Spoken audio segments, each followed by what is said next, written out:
Selamat pagi semua.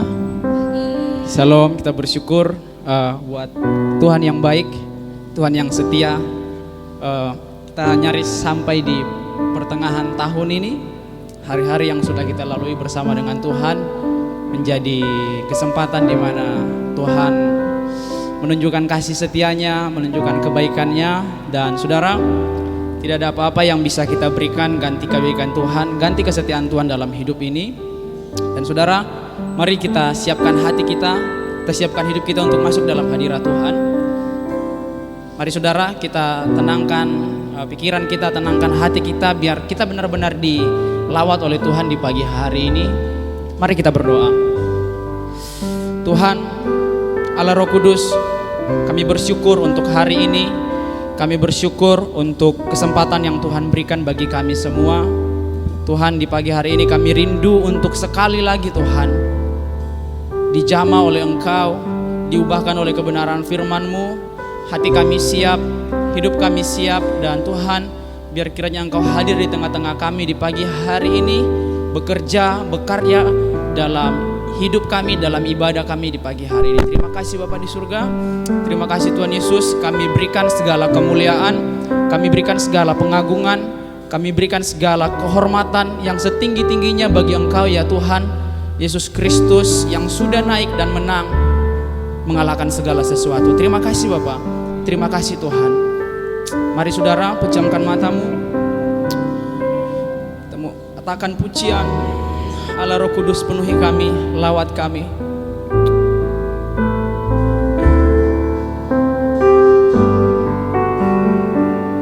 Amen.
pribadi lepas pribadi kami mengalami lawatan Tuhan, kami mengalami jamahan-Mu ya Tuhan.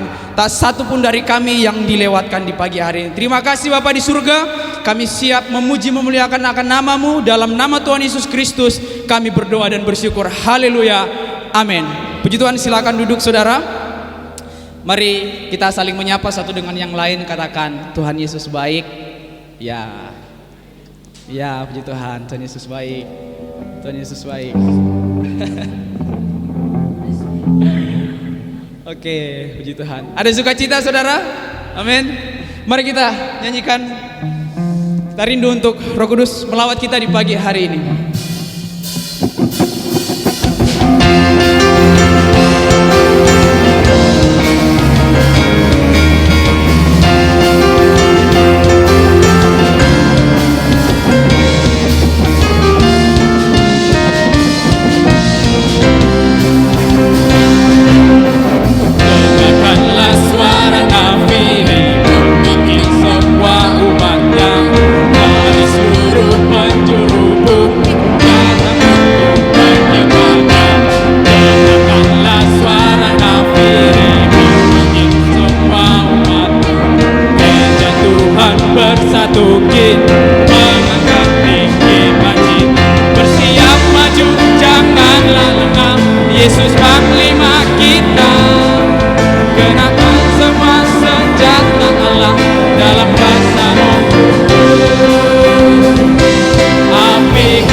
Memperlengkapi perjalanan hidup orang-orang percaya. Roh Kudus memampukan kita untuk melakukan segala sesuatu yang Tuhan kehendaki.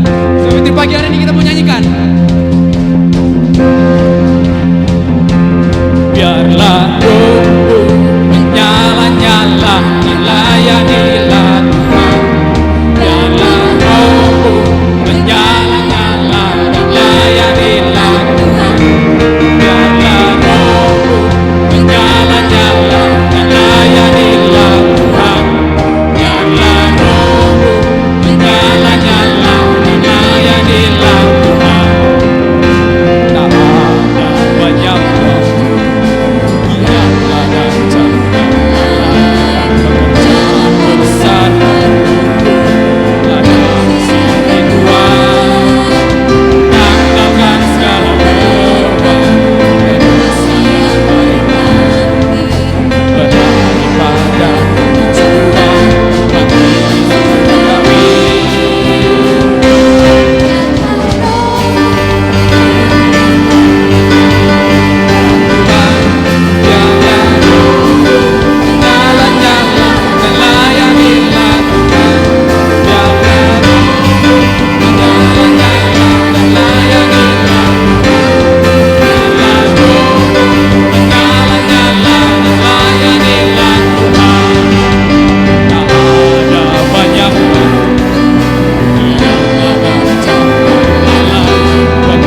puji dan kemuliaan hanya bagimu ya Tuhan.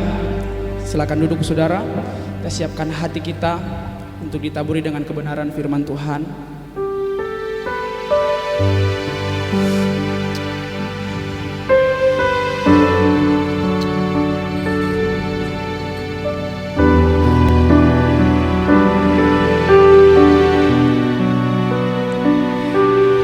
Terima kasih Tuhan. Saudara, mari kita siapkan tanah hati kita yang paling subur untuk ditaburi dengan kebenaran firman Tuhan, meneguhkan iman kita. Kaulah Tuhan yang berjanji, tak sekalipun kau ingkari kesetiaanmu, sungguh terbukti di sepanjang hidupku. Untuk selamanya ku kan setia melayani, mengasihimu. Tiada Tuhan sepertimu, Yesus.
Tuhan, Engkau yang telah berjanji. Dan firman-Mu mengatakan bahwa janji-Mu lebih dari emas yang murni. Ini mengingatkan kepada kami bahwa kadang-kadang kami lupa dengan janji-Mu. Karena kami sendiri merasa bahwa kami tidak membutuhkan janji-janji itu. Karena kami merasa enough, merasa cukup Tuhan. Tetapi sesungguhnya ketika Roh Kudus menjamah, mengelawat, seperti murid-murid mereka merasa ada yang kurang. Itu sebabnya kami mau berdoa supaya sekali lagi melalui firman-Mu, Roh Kudus bekerja di dalam hidup kami. Sehingga menunjukkan kepada kami apa yang kurang. Firman-Mu mengajarkan kepada kami, Engkau menjadi miskin supaya kami diperkaya di dalam Engkau. Itu artinya Engkau dengan setia akan menolong kami untuk upgrade Tuhan. Menolong kami untuk lebih lagi. Dan kami mau berdoa supaya Tuhan Engkau berbicara kepada kami melalui firman-Mu dan melalui hamba-Mu. Setiap telinga yang mendengar dan hati yang terbuka, biarlah benih kekekalan itu jatuh di tanah yang gembur ya Tuhan. Terima kasih ya Tuhan. Kami mengucap syukur, Roh Kudus, Roh yang mentransformasi setiap kami. Bekerjalah. Dan kami menyerahkan semua ini hanya di dalam nama Yesus Kristus. Haleluya. Amin, amin, amin. Puji Tuhan.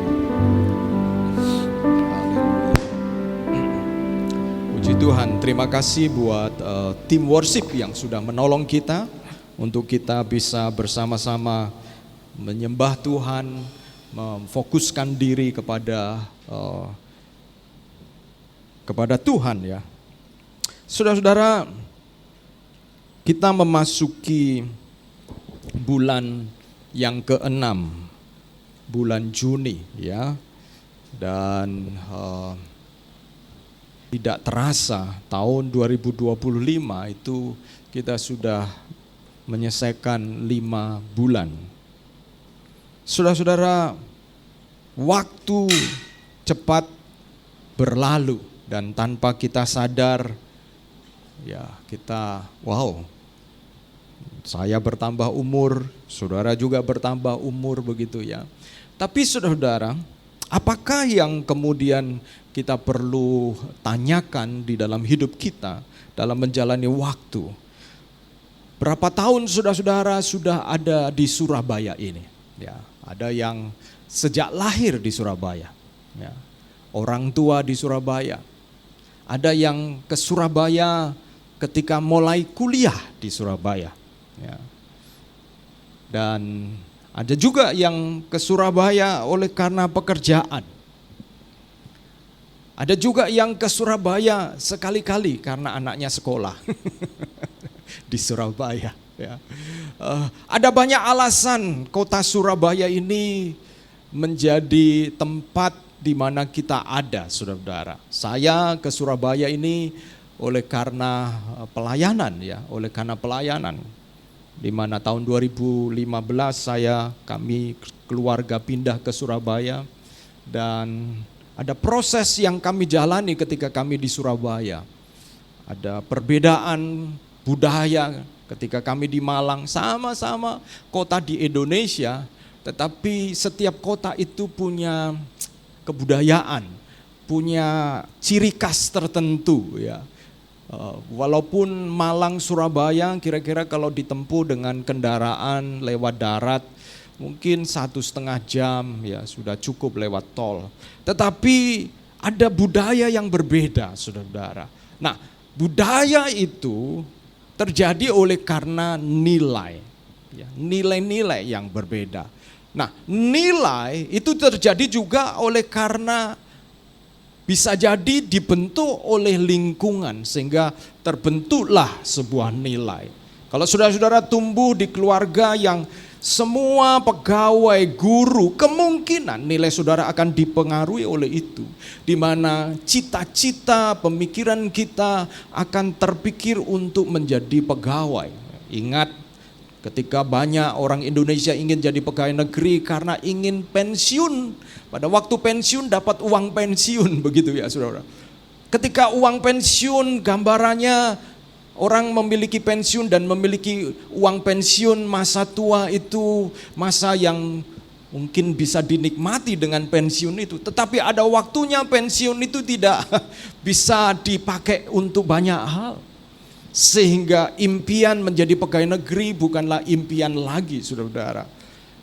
Beberapa kali saya membaca berita di mana ada orang-orang muda yang diterima jadi pegawai negeri, tetapi setelah sekian waktu resign. Ya, jadi itu menarik sekali. Padahal dulu saya ingat tuh kalau orang tua begitu ya, banyak mereka memberi semacam impian kepada anak-anak untuk menjadi pegawai negeri, menjadi pegawai. Jadi saudara-saudara, situasi keadaan itu mampu mempengaruhi kita untuk memeluk, untuk menghidupi nilai-nilai yang baru, nilai-nilai yang berbeda. Pergaulan kita tanpa sadar juga membentuk nilai-nilai kita yang pada akhirnya membuat kita memiliki budaya sesuai dengan nilai-nilai itu. Nah, saudara-saudara, kita tinggal di kota Surabaya. Kira-kira budaya apa yang ada di kota Surabaya yang dibalik itu ada nilai-nilai yang mempengaruhi kita? Dan apakah nilai-nilai itu adalah nilai-nilai yang menolong kita untuk bertumbuh, yang menolong kita untuk kemudian pada akhirnya bisa menjadi berkat, saudara-saudara? Saya mengajak kita merenungkan satu kebenaran firman Tuhan yang saya beri judul Roh yang mencipta dan menebus kota. Roh yang mencipta dan menebus kota. Ada di situ saudara-saudara. Mari kita baca Mazmur 104 ayat 30. Mazmur 104 ayat 30. Ada di sana, kita baca bersama-sama. 2, 3. Apabila engkau mengirim rohmu, mereka tercipta dan engkau membaharui muka bumi. Apabila engkau mengirim rohmu, mereka tercipta dan engkau membaharui muka bumi. Ini ayat dasar kita yang menjadi renungan kita pagi hari ini, saudara-saudara. Saya mau coba dulu apakah PowerPoint slide bisa berjalan. Coba ya. Let's see. Oh.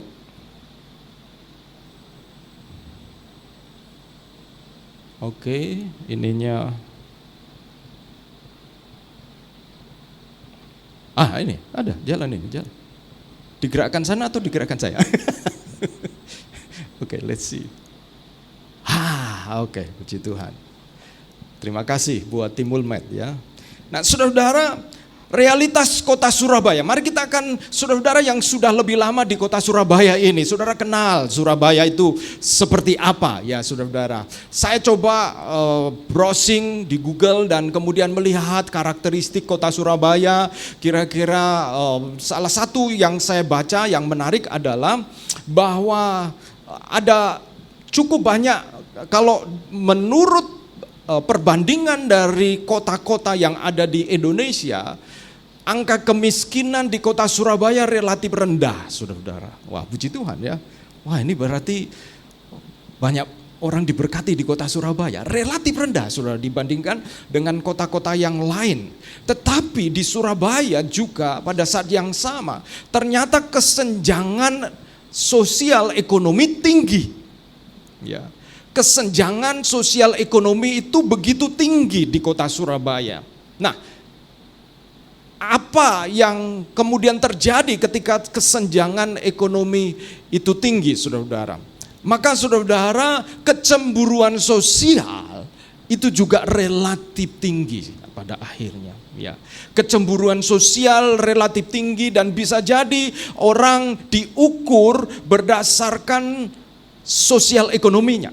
Kadang-kadang orang diukur dengan sekolah di mana, kadang-kadang orang diukur dengan tempat tinggal di mana, saudara. Dan kadang-kadang tanpa sadar kita punya semacam filter ketika mendengar informasi orang yang kita kenal, saudara. Saya ingat satu kali anak saya pada waktu menjelang kelulusan SMA, lalu saya minta dia untuk kemudian kursus di sebuah tempat kursus untuk mempersiapkan masuk ke perguruan tinggi, karena saya berharap dia tidak masuk ke swasta misalnya begitu ya saudara, karena saya ingin dia mengalami yang bukan swasta juga. Dan saudara, ketika dia kursus di sana, teman-teman kursus ini dari berbagai macam sekolah tanya dia gitu, sekolah di mana gitu ya, termasuk tutor kursusnya. Dia sebutkan nama sekolahnya, ya nama sekolahnya. Wow, langsung teman-temannya itu ngomong ya, wah kamu di sekolah yang mewah itu. Waduh saudara ya, sekolah yang mewah itu. Lalu apa kesan mereka ini ya, kesan mereka tentang sekolah itu, macam-macam omongan mereka. Tetapi mereka memandang ketika anak saya sekolah di tempat itu, anak saya dipandang sebagai orang yang paling beruntung, saudara. Lalu ditanya, kenapa kamu mau kursus di sini? Gitu. Ya, papa mamaku minta aku kursus di sini, saudara. Saudara, mungkin kita jarang keluar dari lingkungan kita, sehingga kita tidak mendengar apa persepsi orang tentang kita, apa persepsi orang tentang kehidupan kita. Tetapi saudara, saya mengajak untuk kita melihat bahwa kiranya kita bukan hanya hidup secara eksklusif, tetapi saudara-saudara dan saya hidup di sebuah kota yang di dalamnya juga tinggal manusia-manusia yang lain yang juga perlu menerima dan mendengar kabar baik, saudara. Dan saudara, realitas kota Surabaya, kota yang terbesar kedua dengan penduduk 2,9 juta jiwa, saudara. Juta jiwa dengan berbagai macam kepribadian, karakteristik. Dan salah satu kesukaan saya adalah dengan orang, saudara. Ya, saya suka dengan orang. Kadang-kadang kalau saya sudah banyak mengerjakan, saya keluar, seperti kemarin Sabtu. Ada banyak hal yang kami sudah kerjakan, ngurus wisuda dan lain sebagainya. Lalu setelah segala sesuatu selesai, Jumat pagi saya ngomong kepada Ibu Lili, saya hari ini mau keluar. Saya mau masak gitu ya saudara, saya mau masak. Ada masakan-masakan yang itu mengingatkan saya kepada memori masa kecil ya, yang saya harus masak sendiri ya saudara, karena masa kecil Ibu Lili berbeda dengan masa kecil saya. Jadi saya keluar pagi-pagi, saya pergi ke pasar saudara, saya belanja bahan-bahan yang diperlukan untuk saya masak. Dan saya ketemu dengan orang-orang, saya sudah lama tidak pergi ke pasar Citraland saudara. Tetapi ketika saya ketemu dengan orang-orang yang lama, yang saya kenal lama, kadang-kadang kami langganan makan di situ, dan kemudian waktu ketemu lewat saya lalu dipanggil, kok sudah lama nggak kesini gitu. Saya kaget saudara. Sudah bertahun-tahun ini. Ibu ini jualan nasi pecel, ya dia pegawai saja. Mulai dari anak-anak kami, Excel Kevin, SMA, lalu kadang-kadang kami makan di situ. Dan saya kaget karena dia masih ingat. Sudah lama. Akhirnya yang awalnya saya hanya lewat aja karena kepentingan saya bukan beli makanan, saya belanja bahan-bahan untuk saya masak kemarin. Dan saudara, akhirnya saya berhenti. Saya mulai pikir-pikir ya, ini cari tambahan lauk apa. Tetapi saudara, ketika saya ngobrol dengan ibu ini, yang dulu dia berpikir saya ini dokter ya. Pernah dia pikir saya dokter. Satu kali, kok ini kerjanya apa? Saya bilang, ya kerja saya itu apa? membantu orang-orang. Oh, kok ini dokter ya? Saya bilang, ya boleh dikatakan begitu. Kan betul, dokter melayani jiwa-jiwa ya saudara-saudara gitu ya. Tetapi ketika saya ketemu dengan dia, saya saudara-saudara di dalam pembicaraan saya yang singkat, karena saya tidak temukan lagi apa yang harus saya beli, tetapi saya bilang, lain kali aja ya Mbak gitu ya, nanti ya saya datang lagi. Tapi saudara-saudara, saya melihat bahwa kita bertemu dengan manusia, bertemu dengan sesama orang yang mungkin kita hanya sampai kepada urusan bisnis, urusan yang berhubungan dengan kepentingan kita saja. Pekerjaan, mungkin kita beli sesuatu, dan pembahasan atau pembicaraan kita hanya sebatas di permukaan seperti itu saja. Tetapi saudara-saudara, saya ingin bertanya kepada kita, apa maksud Tuhan saudara dan saya ada di kota di mana kita berada?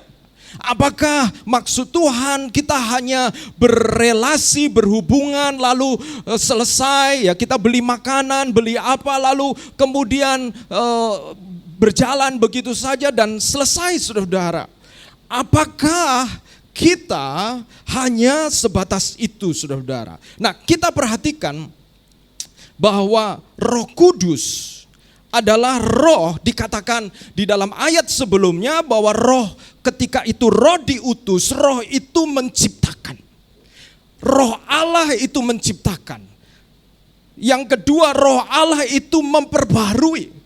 Dari sini saudara, kalau saudara dan saya benar-benar didiami oleh Roh Kudus, maka ada sesuatu yang terjadi di dalam hidup kita yang merupakan proses dari penciptaan itu.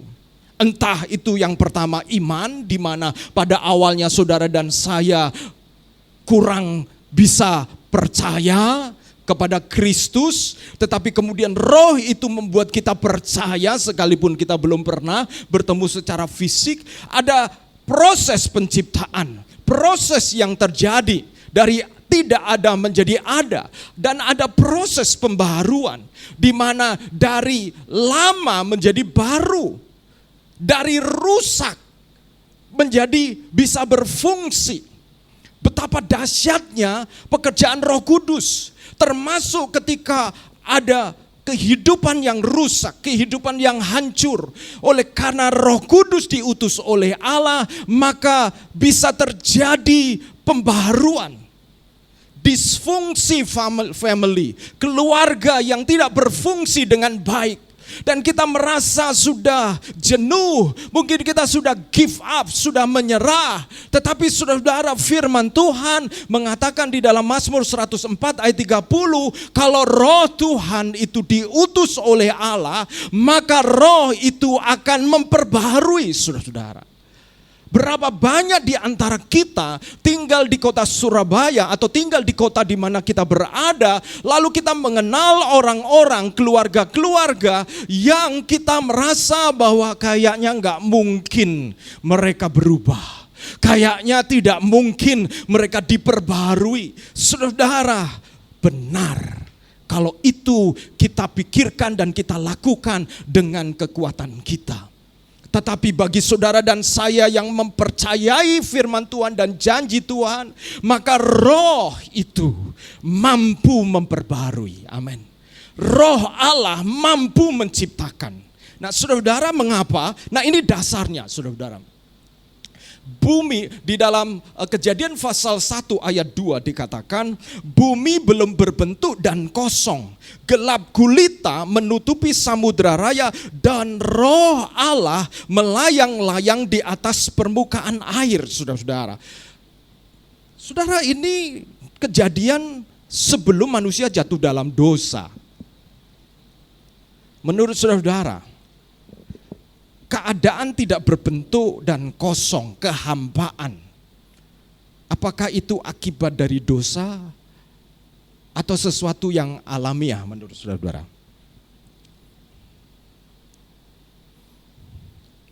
Saya mau tanya juga, apakah sakit penyakit itu akibat dosa? Rasa sakit penderitaan itu akibat dosa? Ataukah itu sesuatu yang memang Bisa karena dosa, bisa juga karena itu alamiah. Kalau penderitaan, saya mau tanya saudara, pernahkah saudara mendapatkan pengajaran bahwa penderitaan itu oleh karena dosa, begitu ya? Sehingga kalau sakit ditanya apa? Ini kamu belum bayar perpuluhan ya? Mungkin begitu ya. Dosa apa ini? Nah saudara, saya ingin mengoreksi secara pemahaman di mana kadang-kadang kita berpikir penderitaan itu oleh karena dosa. Tetapi sesungguhnya tidak semua karena dosa. Bisa jadi itu sesuatu yang memang alamiah. Coba kalau saudara nggak punya rasa sakit, apa yang terjadi saudara? Ketabrak mobil, buak gitu, tangannya patah, kewer-kewer. Tapi karena nggak sakit, jalan linggang aja, ya saudara. Rasa sakit itu kan penderitaan. Tetapi itu bukan karena dosa. Itu proteksi yang Tuhan berikan untuk menyadarkan kita. Ketika saudara-saudara menyadari ada sesuatu yang membuat kita menderita dalam tanda kutip, entah dalam pelayanan, entah dalam kehidupan, saudara-saudara itu tidak melulu karena dosa. Bisa jadi itu adalah signal, alarm bahwa kita perlu sesuatu. Termasuk saudara-saudara, ketika manusia pertama kali Adam diciptakan, maka dikatakan begini, tidak baik manusia seorang diri saja. Ada loneliness, ada kesepian. Tapi itu manusia belum jatuh dalam dosa loh, saudara-saudara. Jadi kesepian itu sebuah penderitaan, saudara-saudara. Tetapi itu terjadi sebelum manusia jatuh dalam dosa. Artinya ada hal-hal yang memang secara alamiah itu ada di dalam semua proses yang Tuhan izinkan dan tidak karena dosa, saudara-saudara. Termasuk di sini bumi belum berbentuk. There is no form, tidak ada bentuk. Saudara-saudara, function follow forms, ada konsep ini, ya saudara-saudara. Fungsi mengikuti bentuk. Ya, contoh, Bapak Ibu saudara-saudara duduk di kursi, bentuknya seperti itu. Kenapa bentuknya seperti itu? Ya karena ada fungsinya untuk tempat kita bersandar, saudara-saudara. Telinga kita, kenapa telinga kita Tuhan ciptakan mekar begini ya, saudara-saudara? Kenapa, saudara-saudara? Ya karena ada fungsi. Fungsinya menangkap gelombang suara, saudara-saudara. Jadi ketika sebelumnya, ketika di bumi ini atau alam semesta ini belum diciptakan, maka ada satu keadaan yang tidak berbentuk dan kosong. Kosong ini bisa berbicara hampa. Tanpa tujuan, saudara, tanpa tujuan. Jadi tidak ada bentuk, tidak ada tujuan. Gelap gulita menutupi samudra raya. Ada kegelapan. Dan saya melihat ini bisa terjadi secara alamiah ketika sebuah kota kemudian tidak jelas untuk apa. Saudara, tujuannya untuk apa? Selain untuk kehidupan manusia, tetapi tidak ada yang membuat dia bisa memiliki fungsi tertentu di dalam kerajaan Allah. Maka kota itu gelap gulita. Gelap gulita. Dan firman Tuhan mengatakan roh Allah melayang-layang di atas permukaan air. Roh Allah melayang-layang di mana kita berada. Roh Allah melayang-layang di mana saudara dan saya bekerja, kita tinggal. Roh Allah melayang-layang, dan sesudah roh Allah melayang-layang dikatakan bahwa saudara-saudara, kata melayang-layang itu seperti seekor burung Raja Wali yang mengitari sarangnya untuk memperhatikan bahwa ada anak yang kemudian perlu dipelihara. Melayang-layang itu bukan berbicara tentang gak ada kerjaan. Roh Allah melayang-layang sedang melihat untuk melakukan suatu pekerjaan, suatu karya. Nah, saudara-saudara, apa yang terjadi? Ayat 2 mengatakan bahwa Tuhan berfirman, maka jadilah terang. Ketika Roh Allah,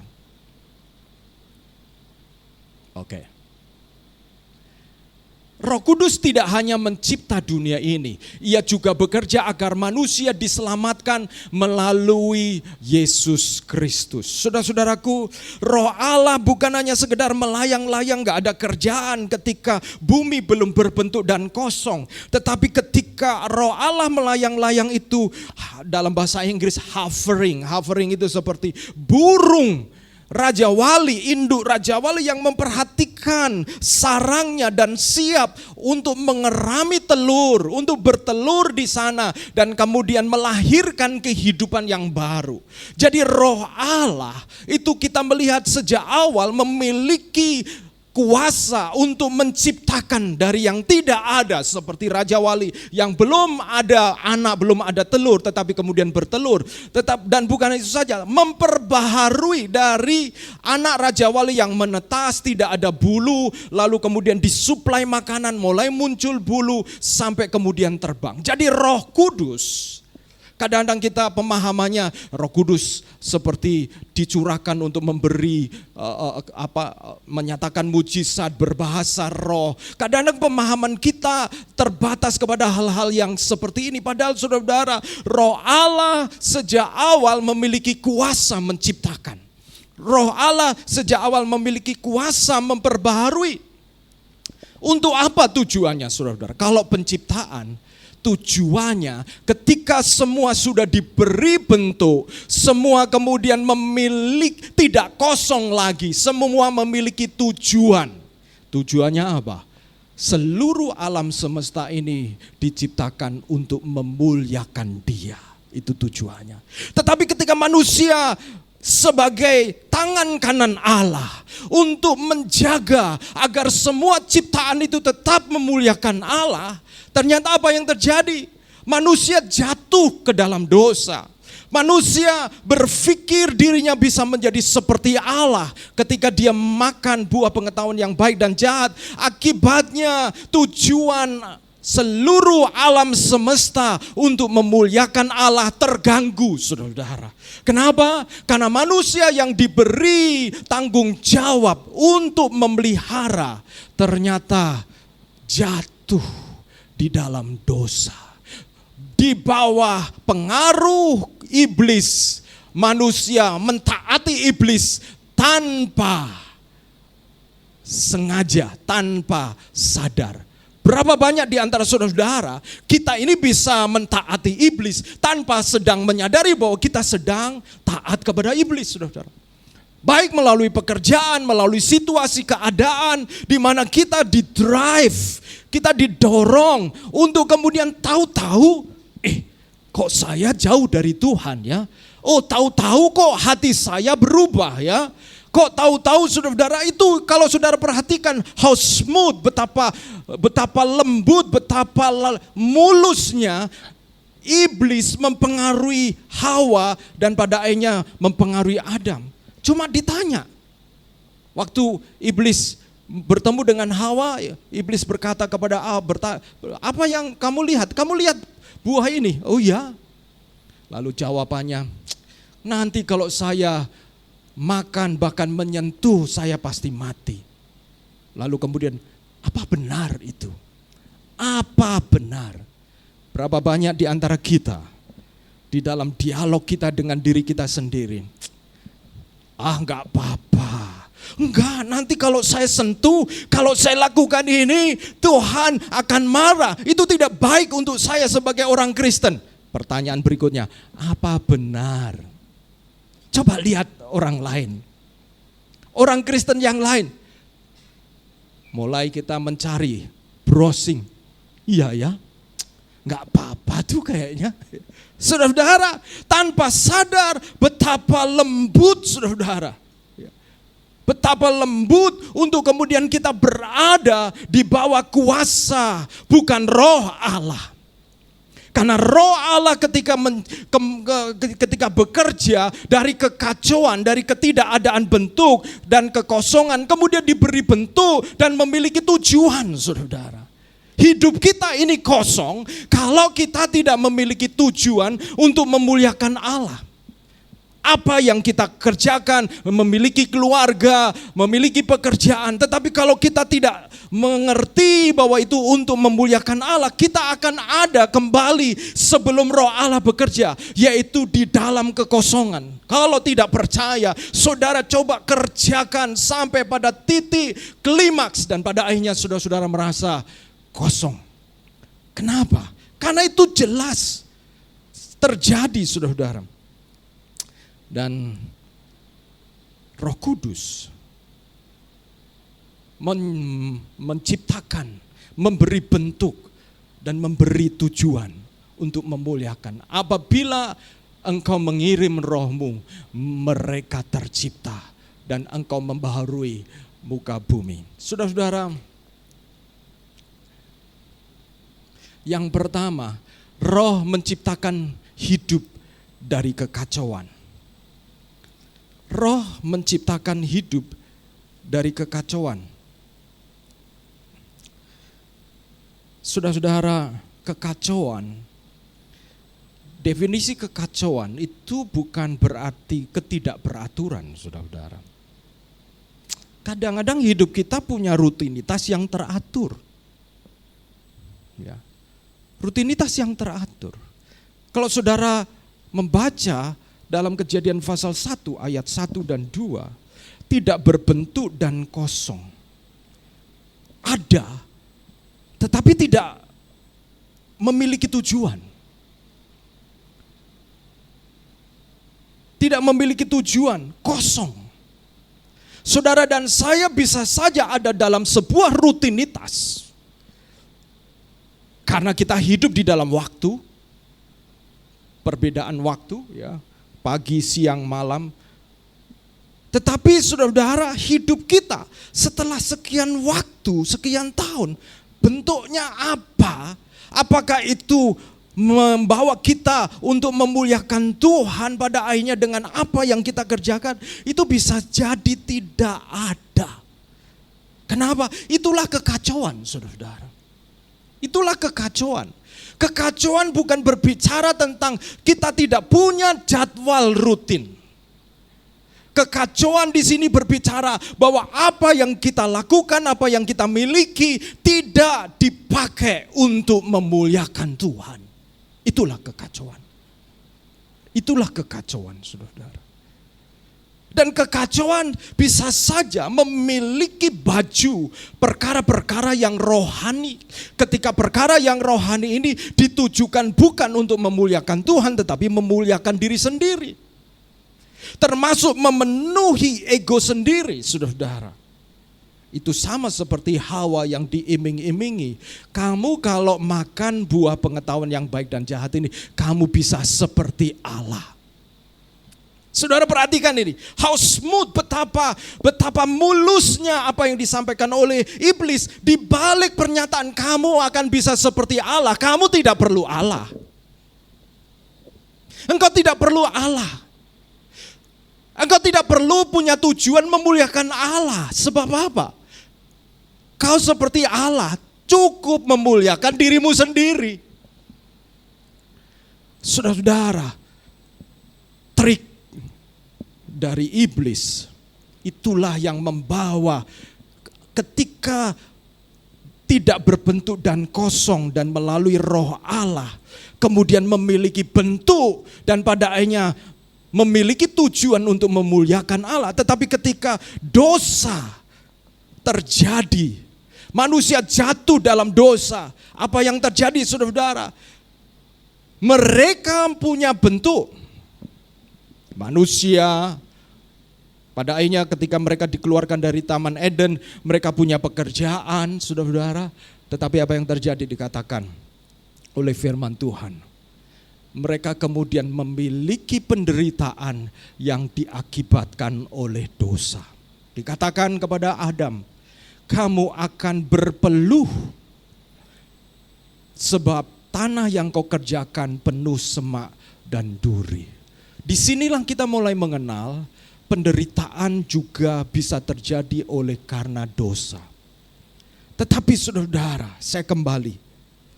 Roh Kudus adalah roh yang menciptakan hidup dari kekacauan, yang memberi kita tujuan. Ruah Elohim dikatakan di sana melayang-layang di atas kekacauan. Dan kata tercipta di mana roh Allah itu melalui roh Allah kemudian tercipta sesuatu. Itu bicara tentang dari tidak ada menjadi ada.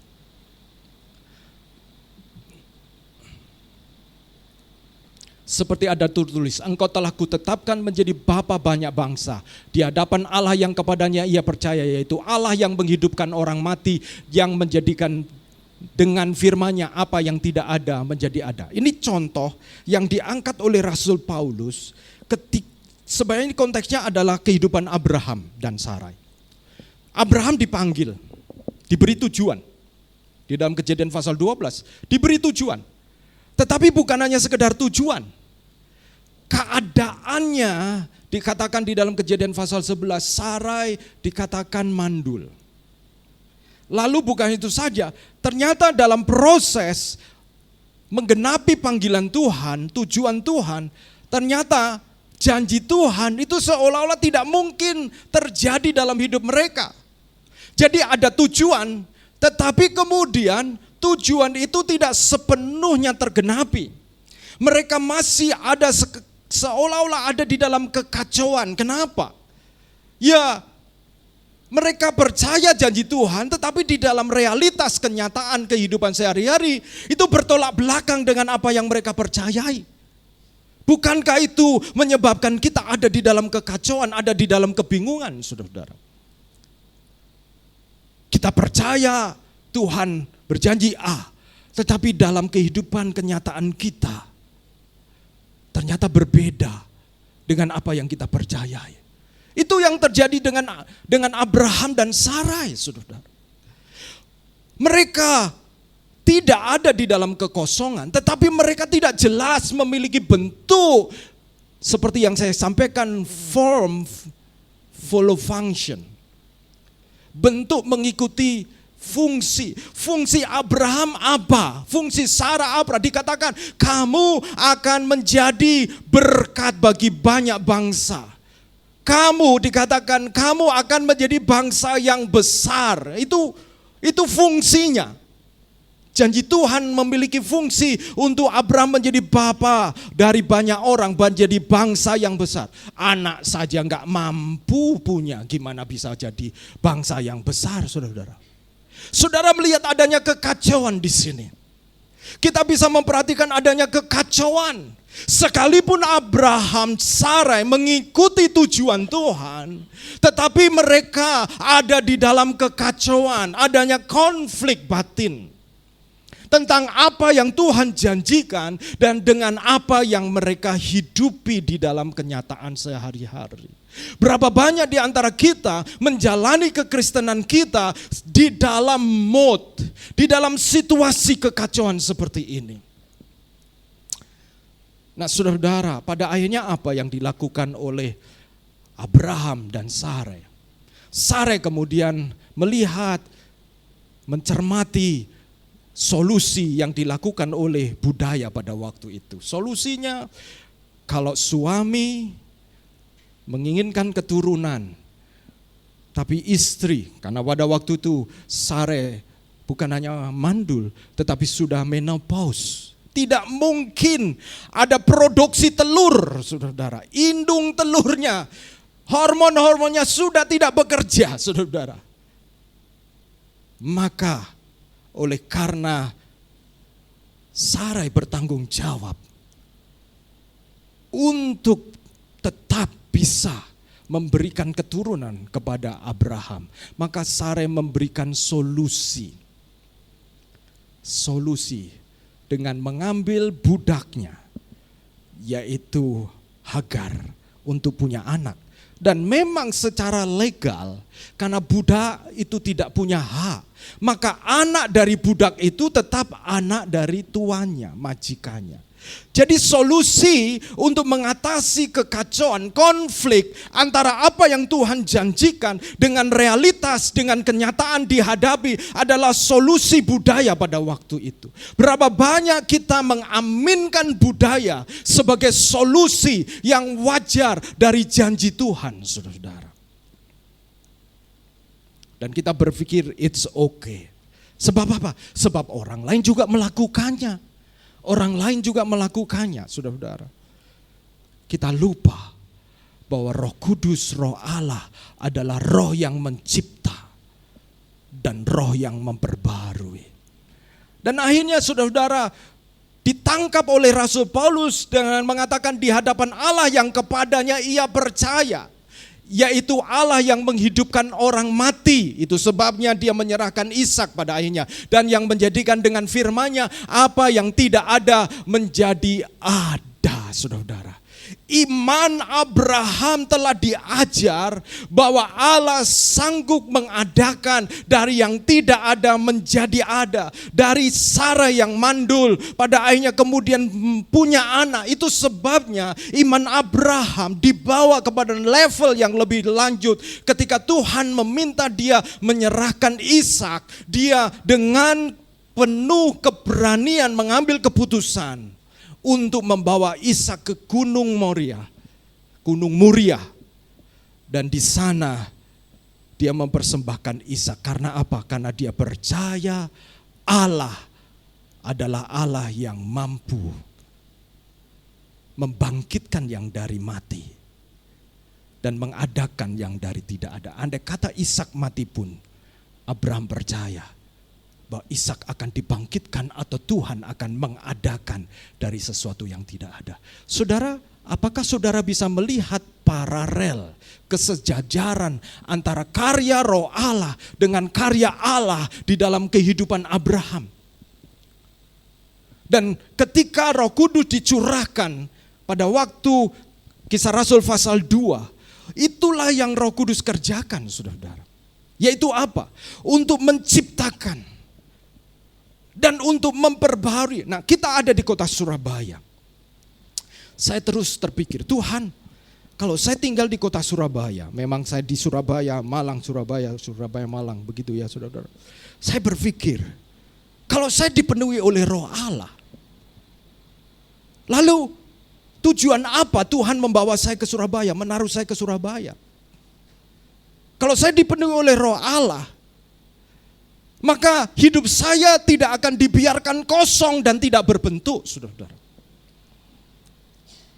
Kalau saya dipenuhi oleh Roh Allah, maka Roh itu akan menolong, memberikan kuasa, kemampuan untuk mencipta.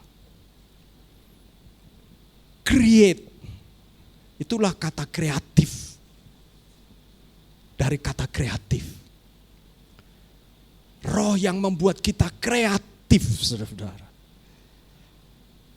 Kreatif untuk apa? Kreatif untuk memuliakan Dia. Kreatif untuk membangun hubungan.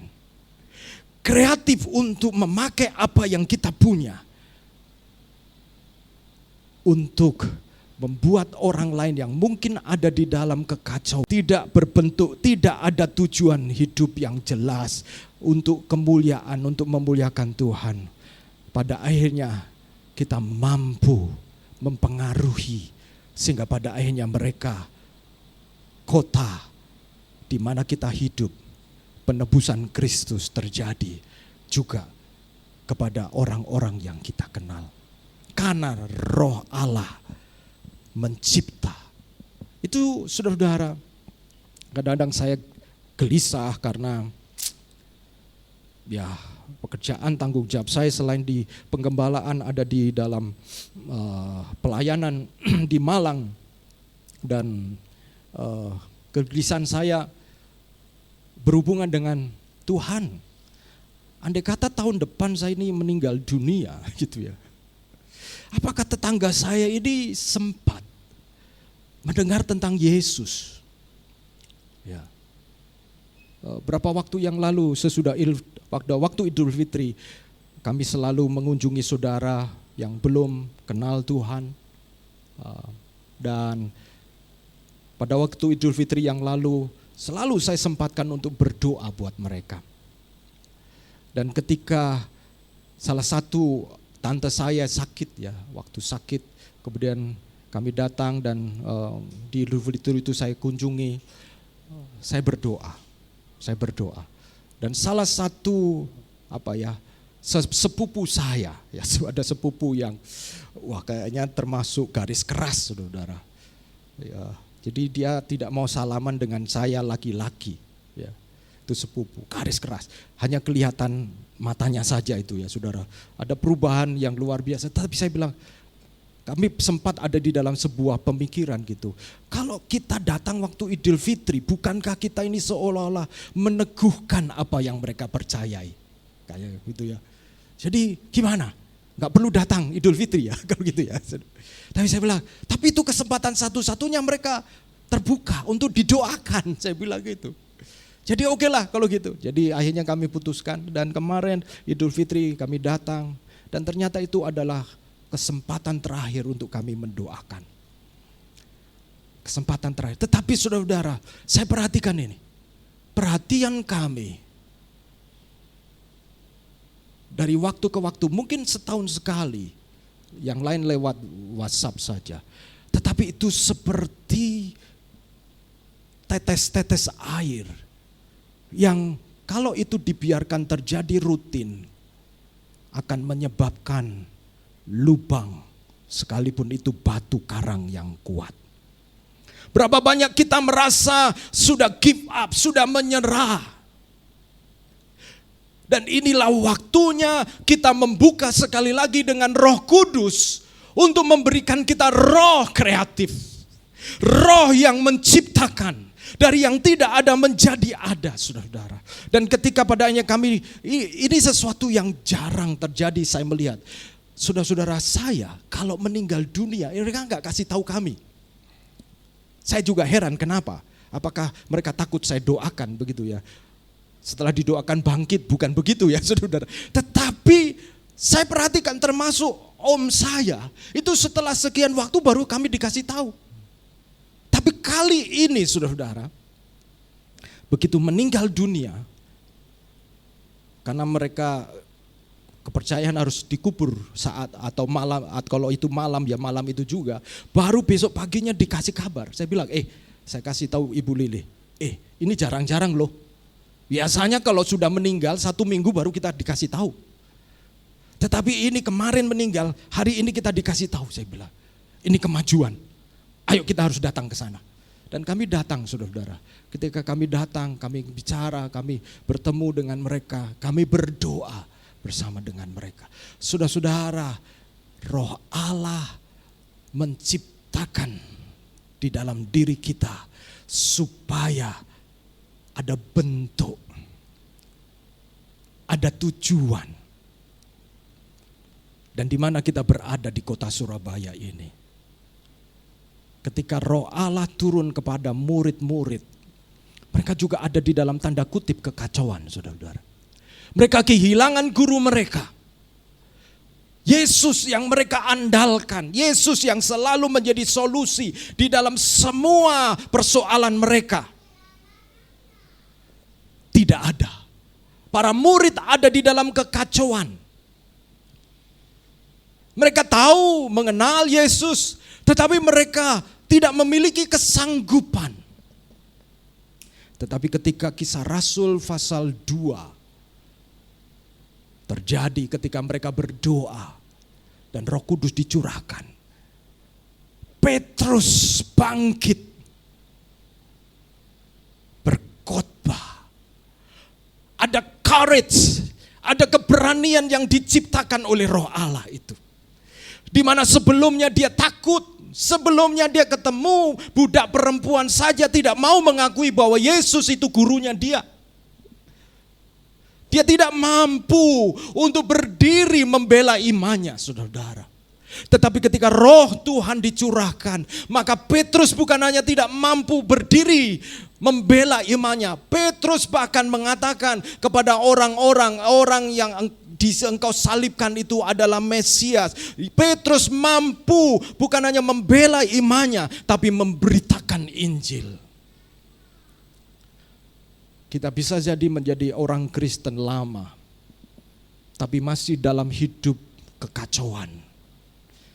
Tidak ada keberanian, tidak ada kreativitas yang menyebabkan kita juga dipakai Tuhan untuk menyalurkan kuasa Roh Kudus, memperbaharui dari yang usang menjadi baru, dari yang rusak menjadi diperbaiki. Saya yakin ini bukan hanya tugas pendeta, ini tugas kita semua. Di mana kalau kita melihat ada hal-hal yang perlu ditolong, perlu diperbaiki, minta Roh Kudus menolong kita. Roh itu akan memberikan kreativitas untuk bergerak di mana roh itu akan memperbarui. Jangan taruh iman kepada kekuatan kita, karena bukan seperti itu cara kerjanya. Taruh iman kepada Tuhan yang telah mengutus rohnya untuk menciptakan dan memperbarui. Kiranya Tuhan menolong kita, saudara-saudara. Mari saya minta pemain musik maju ke depan. Saya menuliskan ini. Ketika Anda bersaksi dan membawa orang mengenal Kristus, maka Anda sedang mengundang Roh Kudus untuk menciptakan iman dan melakukan pembaharuan hidup di dalam jiwa seseorang. Ketika saudara dan saya berani bersaksi dan membawa orang mengenal Kristus, maka saudara dan saya sedang mengundang Roh Kudus untuk menciptakan iman dan melakukan pembaharuan hidup di dalam jiwa seseorang. Saudara-saudara, kita kadang-kadang menyanyikan bukan oleh karena kuat dan bukan oleh karena gagah. Dan mungkin ketika kita mengatakan itu berhubungan dengan pergumulan kita, berhubungan dengan persoalan kita, dengan kebutuhan kita. Tapi itu bukan sebatas untuk kebutuhan kita saja. Roh Tuhan diberikan supaya saudara dan saya menjadi saksi. Mari kita datang kepada Tuhan melalui pujian ini, saudara-saudara. Saudara-saudara, mari kita dengan mata hati kita melihat. Adakah kita kehilangan tujuan? Adakah kita mulai tidak berbentuk? Saudara-saudara dan saya, kalau kita dipanggil berfungsi untuk menjadi terang, menjadi garam, kita harus punya bentuk terang dan garam itu. Garam berbicara tentang sesuatu yang tidak terlihat, tetapi kalau garam ada, maka ada rasa di dalamnya. Sementara terang, sesuatu yang sangat noticeable yang dapat dilihat. Dua hal ini itu adalah panggilan kita sebagai orang percaya. Tetapi tanpa Roh Tuhan, tanpa Roh Kudus, panggilan ini akan menjadi panggilan yang membebani kita. Tetapi dengan Roh Kudus, panggilan ini justru akan mendatangkan sukacita lepas sukacita. Tidak heran para murid rasul, sekalipun mereka ditangkap masuk penjara, mereka masih bisa bernyanyi, mereka masih bisa memuji Tuhan, saudara-saudaraku, karena Roh Allah membuat mereka melihat ada tujuan, ada bentuk di dalam hidup mereka.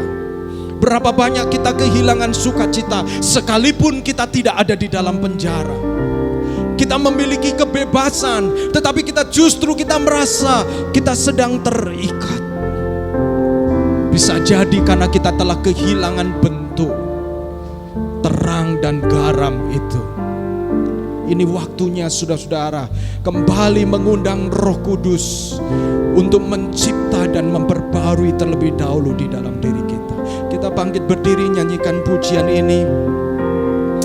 Bagaikan tanah kering yang merindukan air. Haleluya, haleluya. Amin, haleluya. Oh, syukur. Bagaikan tanah kering yang merindukan air,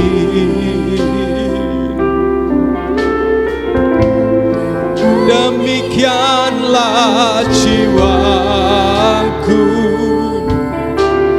haus akan Engkau. Ku rindu selalu hadirmu di hidupku,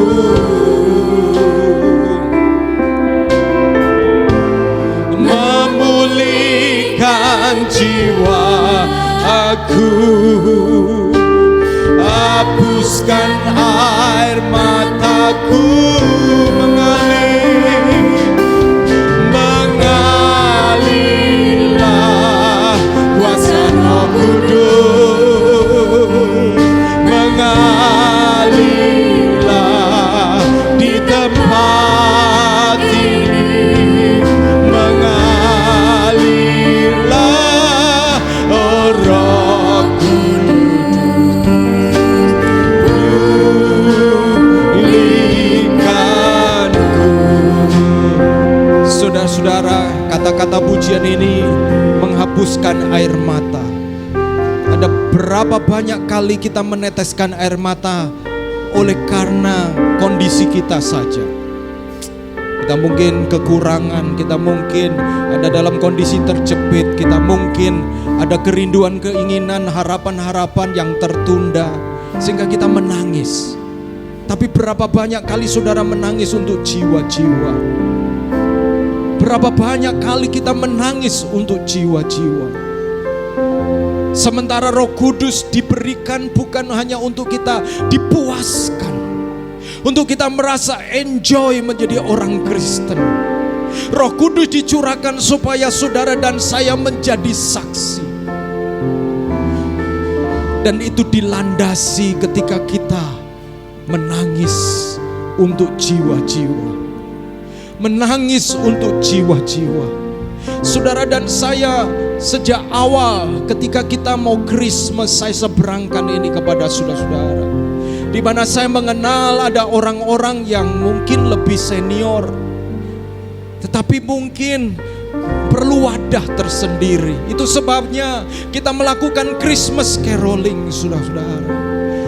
Karena saya mengenal mereka, saya melihat kebutuhan, tetapi saya sadar bahwa perlu ada form follow function, di mana saya menyadari ada fungsi tertentu yang harus diciptakan bentuk tertentu. Itu sebabnya kita mulai Christmas caroling, kita mulai berbagi hati untuk bagaimana ada orang-orang tua, saudara-saudara. Berapa kali saya mendapati ini. Satu kali saya sedang cuci mobil lalu ngobrol, saudara. Tiba-tiba bapak ini menangis. Dia mengatakan, mengapa anak saya yang dipanggil duluan? Dan saudara, banyak hal yang dia curahkan, yang tiba-tiba setelah dia curahkan, dia mengatakan, oh maaf Pak Agus, kenapa saya tiba-tiba curhat kepada Pak Agus ya saudara. Saudara, saya menyadari, saudara, apakah saya cukup hanya menerima curhatan saja? I have to do something. Saya harus melakukan sesuatu. Saudara-saudara, kalau saudara mulai menangis untuk jiwa-jiwa, saudara-saudara, roh itu akan diutus untuk menciptakan belas kasihan, menciptakan kreativitas untuk memperbarui saudara. Saudara, mari kita datang mengundang Roh Kudus, meminta Roh Kudus untuk melawat kita masing-masing. Karena saudara akan menemukan sukacita, lepas sukacita seperti yang di dalam Injil Lukas dikatakan sukacita surgawi. Di mana ketika satu orang berdosa bertobat, maka akan ada sukacita, ada tari-tarian di surga. Itu sukacita yang sebenarnya Tuhan ingin bagikan kepada kita. Sukacita hati Bapa yang melihat anak yang terhilang itu kembali pulang. Saudara, mari nyanyikan pujian ini dan kita mengundang Roh Kudus untuk membasahi hati kita. Kapan terakhir saudara menangis untuk jiwa-jiwa? Kapan terakhir saudara menangis untuk orang-orang yang saudara kenal? Kapan terakhir saudara menjatuhkan air matamu bukan untuk rasa sakit sendiri, tetapi untuk rasa sakit hati Tuhan, rasa sakit hati Bapa karena anaknya telah hilang, saudara-saudaraku. Haleluya, haleluya, haleluya, haleluya. Amin, amin, haleluya, haleluya. Oh, mengalirlah kuasa Roh Kudus, mengalirlah di tempat ini.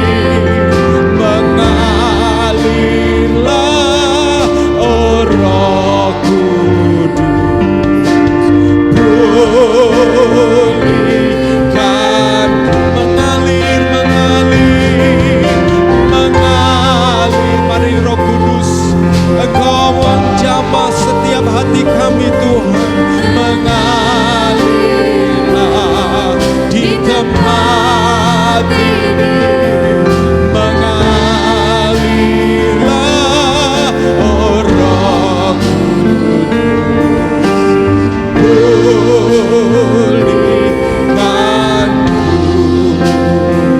Saya mengundang untuk pelayan perjamuan untuk membantu saya maju ke depan. Sebagaimana bumi yang penuh dengan dosa, tetapi ketika darah Yesus tercurah dari atas kayu salib, bumi mengalami penebusan, manusia mengalami penebusan. Dan di sanalah Roh Tuhan diutus untuk menciptakan iman. Tapi di dalam Roma pasal 10 dikatakan, bagaimana mereka bisa percaya kalau mereka tidak mendengar? Bagaimana mereka bisa mendengar kalau tidak ada yang memberitakan? Dan bagaimana berita itu bisa disampaikan kalau tidak ada yang mau pergi? Saudara-saudara, berarti iman di dalam diri orang lain itu perlu berita yang perlu disampaikan oleh orang-orang yang mau diutus. Apakah saudara termasuk orang yang mau diutus untuk memberitakan supaya lahir iman? Perbuatan kita tidak cukup, saudara-saudara. Perbuatan kita yang menjadi berkat, membuat orang membuka hatinya. Tetapi tetap perlu saudara memberitakan Injil, supaya datanglah iman yang diciptakan oleh Roh Kudus melalui pemberitaan Injil kita. Dan mari kita datang kepada Tuhan di dalam perjamuan kudus ini, untuk kembali sekali lagi melalui pengorbanan Yesus. Kita diingatkan pengorbanan Yesus yang luar biasa. Kita tidak mungkin membandingkannya dengan pengorbanan kita, karena pengorbanan itu memberikan jaminan kekal. Itu sebabnya sekali lagi Kita merendahkan hati kita di hadapan Tuhan. Apabila ada hal-hal yang perlu kita akui di hadapan Tuhan, sebelum meminum dan memakan roti yang melambangkan tubuhnya, biarlah kita membuka hati untuk Roh Kudus mengoreksi kita sekali lagi. Roh Kudus berbicara kepada kita. Haleluya, haleluya. Haleluya, haleluya, haleluya. Mari kita tenang sejenak, izinkan Roh Kudus berbicara kepada kita. Roh Allah yang melayang-layang, Dia rindu menciptakan sesuatu dalam kehidupan kita.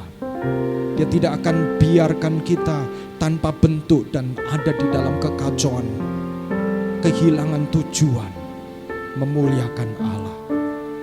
Haleluya, haleluya. Sementara kita menyanyikan pujian ini, mengalirlah kuasa Roh Kudus. Saya minta tolong untuk para pelayan Tuhan membagikan roti dan anggur kepada kita semua. Saya minta singer menyanyikan pujian ini dan kita mengaminkan pujian ini.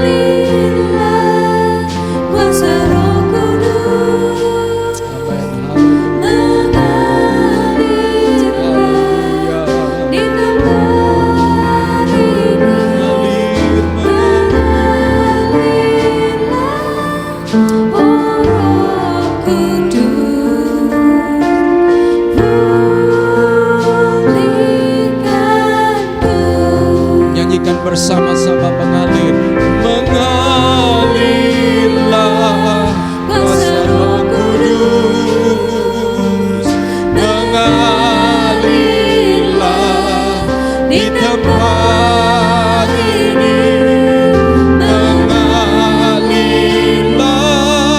oh Roh Kudus.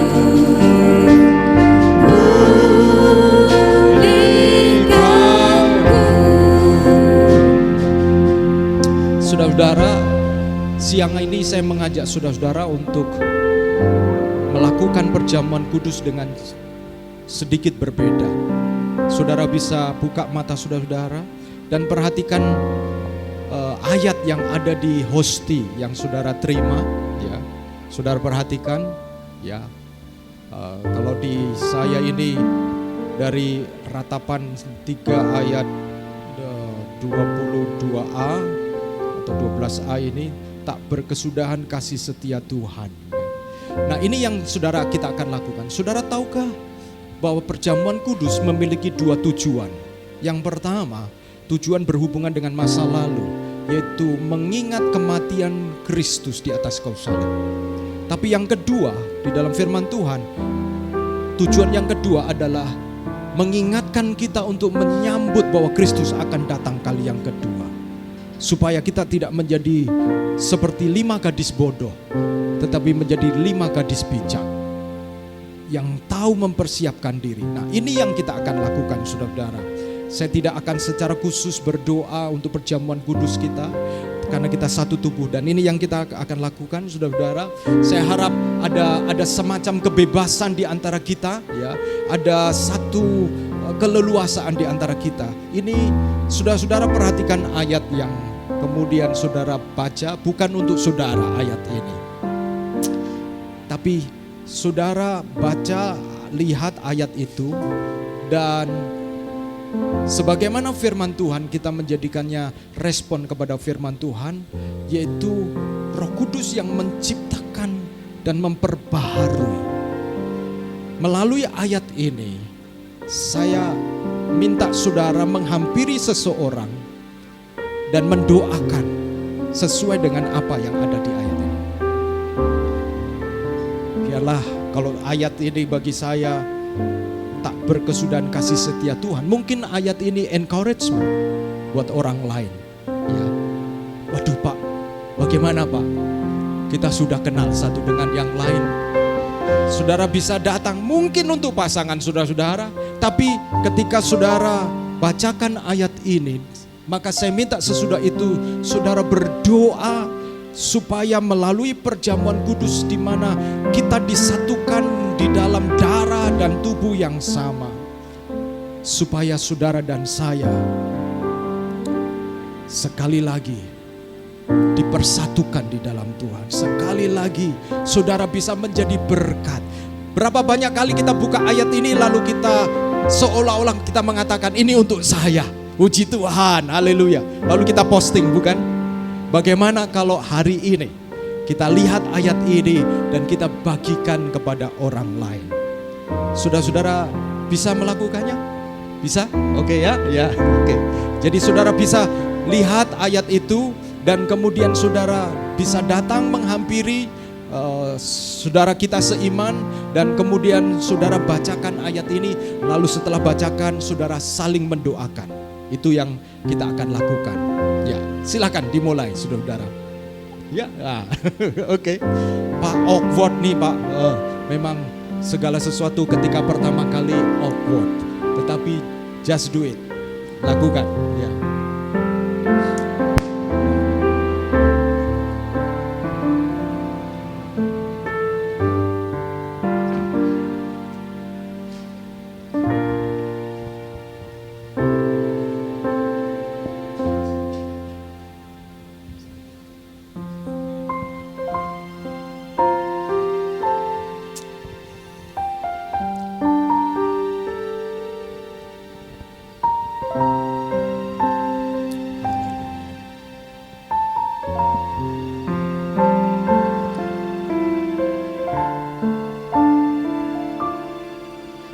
Setelah saudara berdoa nanti, saya akan mengajak bersama-sama untuk menikmati perjamuan kudus tersebut.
Bagi saudara-saudara yang sudah saudara pegang roti di tangan kanan kita,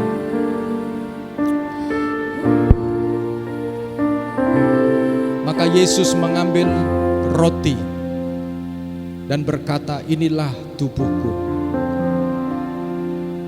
yang telah dipecah-pecahkan bagi kamu.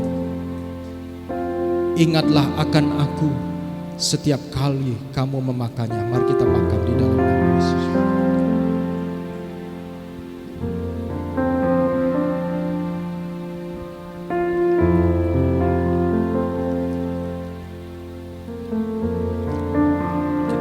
cawan tangan kanan kita, dan Yesus berkata, maka Yesus mengambil cawan yang berisi anggur dan berkata, inilah darahku, darah perjanjian yang baru. Segala dosa telah ditebus oleh darah yang mahal, sehingga dosa itu tidak mendatangkan maut, tetapi dosa itu membuat kita menyadari betapa kotornya kita, betapa kita memberontak kepada Tuhan. Dan oleh karena kasih-Nya, darah itu dicurahkan, sehingga oleh karena dosa itu kita menjadi berduka untuk orang lain yang juga ada di dalam dosa, supaya melalui darahnya saudara dan saya dibenarkan dan orang lain juga dibenarkan. Mari kita minum bersama-sama di dalam nama Yesus. Terima kasih ya Tuhan, kami mengucap syukur ya Tuhan buat tubuh dan darah-Mu. Kami mau berdoa apabila Tuhan membawa kami, orang-orang di sekitar kami yang sedang ada di dalam kondisi perlu pembaharuan. Mungkin mereka sakit, mungkin mereka dalam kondisi lemah, mungkin mereka terpuruk, mungkin mereka merasa tertinggal. Apapun itu yang menyebabkan mereka membutuhkan kuasa pembaharuan, biarlah Roh Kudus mengurapi kami untuk Tuhan pakai untuk memberitakan Injil, sehingga Roh Allah bekerja, Roh Allah menciptakan iman, Roh Allah memperbaharui, Roh Allah membuat kami menyala-nyala bagi Engkau ya Tuhan. Terima kasih ya Tuhan, kami mengucap syukur, kami percaya pengorbanan-Mu tidak pernah sia-sia. Pengorbanan-Mu akan mendorong, akan memberkati setiap kami. Dan di dalam nama Yesus Kristus kami mengucap syukur bersama-sama. Amin, amin, amin. Silakan duduk kembali, saya serahkan Devita.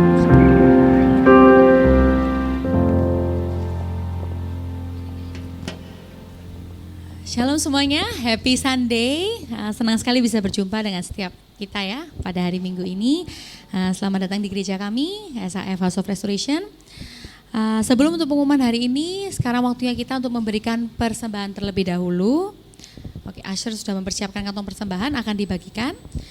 Jika saudara ingin memberikannya melalui transfer juga bisa melalui rekening yang di belakang. Kita berdoa terlebih dahulu. Tuhan Yesus, terima kasih ya Tuhan atas kesempatan indah kami boleh datang ke rumah-Mu ya Tuhan. Sekarang kesempatan untuk setiap kami ya Tuhan memberi yang terbaik bagi Engkau. Berkati setiap tangan yang memberi, dan kiranya Engkau berkati agar persembahan ini boleh diperbuat untuk memperlebar kerajaan-Mu saja. Dalam Tuhan Yesus kami berdoa, amin. Oke, sambil kantong persembahan dibagikan, saya akan bacakan satu ayat dari Roma 12 ayat 1. Karena itu saudara-saudara, demi kemurahan Allah aku menasihatkan kamu, persembahkanlah dirimu sebagai persembahan hidup yang kudus, yang berkenan kepada Allah. Itu adalah ibadahmu yang sejati. Oke. Kami mengucapkan terima kasih juga untuk setiap saudara yang sudah memberikan persembahan dan juga memberikan persepuluhan untuk terus agar dapat digunakan gereja kami untuk memperlebar kerajaannya. Oke. Dan kita juga mengundang untuk setiap saudara mungkin yang belum punya tempat untuk bergabung ke gereja kita. Kita ada ibadah setiap hari Minggu jam 10 di tempat ini.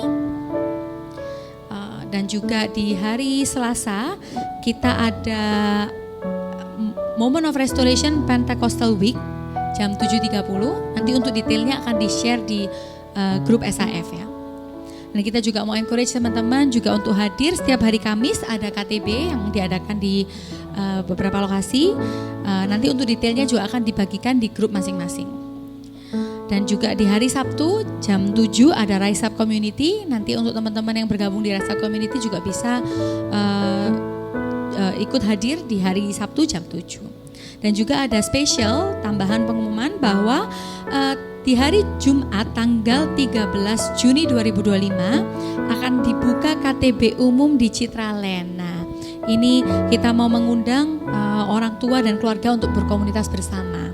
Jadi mungkin teman-teman di sini yang punya orang tua atau senior elders yang mungkin belum punya tempat untuk bertumbuh bersama juga bisa diundang datang nih untuk bisa hadir tanggal 13 Juni ya di Jumat hari Jumat jam 7. Nanti untuk detailnya mungkin akan kita share lebih lanjut. Dan juga ini karena ini di awal Juni 2025, kita akan mengumumkan beberapa teman-teman yang untuk celebrate birthday. Di tanggal 7 ada Lisa, tanggal 8 ada Ralin, tanggal 9 ada Timothy, tanggal 17 ada Ko Stefan, tanggal 26 ada Avi, dan tanggal 29 Juni ada Rafael. Sekian pengumuman dari saya kembalikan ke Pak Agus. Kasih Dewita. Puji Tuhan saudara-saudara, jadi tanggal 13 itu hari Jumat, ada rumah yang bersedia untuk dipakai untuk awal para, sebenarnya kami menyebutnya agak bingung juga gitu ya, karena ini sebenarnya berhubungan dengan mereka yang lebih senior gitu ya, lebih senior, tapi nggak enak gitu ngomong senior tuh berarti ada junior kan gitu ya. Jadi saya sebut umum karena ya yang ingin berkomunitas begitu. Jadi saudara-saudara, rumahnya adalah di rumah keluarga Hendry Yang. Mamanya membuka pintu rumahnya untuk akan dibuka KTB di sana. Nanti kalau di tempat-tempat yang lain bisa menyusul. Tapi apabila ada keluarga dari kita, orang-orang yang mungkin orang tua mereka atau orang tua kita begitu ya, yang membutuhkan komunitas satu dengan yang lain, bisa encourage, silakan dipersiapkan untuk bisa nanti hadir bersama-sama di sana tanggal 13, itu hari Jumat ya, hari Jumat begitu ya. Itu saja yang saya ingin highlight, dan mari kita bangkit berdiri bersama-sama. Di dalam hari Selasa juga ada more, saya menyebutnya Pentecostal Week karena memang ini adalah masa di dalam Alkitab para murid-murid berdoa untuk pencurahan Roh Kudus, dan nanti kita juga bersama-sama mengambil banyak waktu untuk berdoa, untuk sekali lagi kita diingatkan bahwa Roh Kudus adalah roh yang mencipta dan roh yang memperbaharui. Mari kita datang kepada Tuhan, kita akhiri ibadah kita, puji Tuhan ya. Minggu depan apapun yang kita sedang rencanakan, kita serahkan ke dalam tangan Tuhan. Saya juga sekali lagi mengucapkan selamat datang kepada saudara-saudara, welcome saudara-saudara, dan welcome to June. Selamat datang di bulan Juni. Bagaimana? Ada urusan-urusan yang di bulan Juni ini kita bisa bereskan? Haleluya, haleluya ya. Puji Tuhan. Ada yang mau liburan? Minggu depan tanggal 6 itu tanggal merah saudara-saudara. Wow, Indonesia ini luar biasa ya. Mau nabung susah kayaknya jadinya.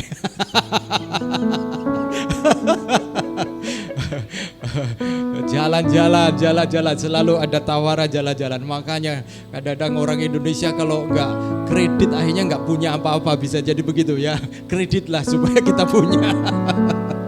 Oke, kita akhiri dengan sukacita, puji Tuhan, dan saudara-saudara, mari kita akan akhiri bersama-sama dan kita berdoa. Ada para mahasiswa akan ujian, kapan ujian? Ujian akhir? Mulai minggu besok ini ya, kita doakan buat adik-adik kita mau ujian ya saudara-saudara ya. Sementara saudara-saudara ada yang mau ujian kehidupan, kita juga doakan ya.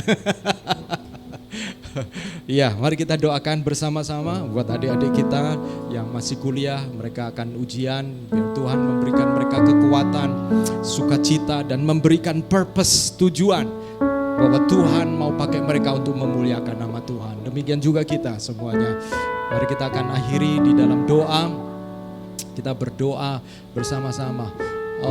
Bolehkah saya minta tolong Pak Peter bisa maju berdoa Pak? Doa buat akhir dan juga buat adik-adik kita yang akan ujian ya.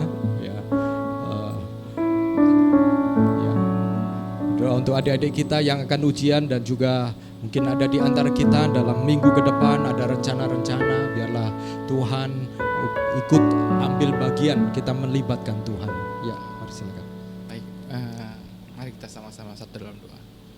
Bapa kami yang dalam kerajaan surga, kami mengucap syukur karena Tuhan Yesus baik buat kami. Secara khusus kami berterima kasih Tuhan. Pada hari ini kami bisa berkumpul bersama-sama memuji dan menyembah Tuhan. Terima kasih Tuhan untuk semua yang sudah kami alami dan kami rasakan pada saat kami melakukan ibadah ini. Terima kasih Tuhan untuk firman-Mu Tuhan. Dan mengucap syukur untuk hamba-Mu yang sudah bagian firman-Mu. Kami berdoa Tuhan, biarlah firman yang ada dalam kami terima ini Tuhan bisa kami lakukan dalam kehidupan kami saat ini. Tuhan Yesus, kami juga berdoa Tuhan untuk kami semua jemaat SIF yang ada di tempat ini dalam minggu-minggu ke depan ini Tuhan. Kami berdoa biarlah Tuhan sendiri mau menyertai memimpin perjalanan hidup kami Tuhan. Lewat setiap apapun yang kami akan hadapi, masalah, lewat pekerjaan, lewat apapun yang kami kerjakan, kami mohon Tuhan hadir, Tuhan menyertai dan Tuhan menolong. Kami percaya Tuhan, ketika kami melangkah bersama-sama Engkau, Tuhan sendiri akan buka jalan, Tuhan akan campur tangan. Kami juga berdoa Tuhan untuk adik kami Tuhan yang akan mengalami ujian. Haleluya. Tuhan kami berdoa, kiranya Tuhan juga menolong Tuhan. Hikmat akal budi, kiranya Tuhan beri. Kami berdoa Tuhan supaya apa yang sudah mereka pelajari, Tuhan mampukan mereka menghadapi ujian dengan baik. Dan biarlah Tuhan semuanya mereka bisa persembahkan untuk hormat dan kemuliaan nama Tuhan. Terima kasih Bapa di surga untuk pagi hari ini. Kami serahkan seluruh hidup kami ke dalam tangan Tuhan.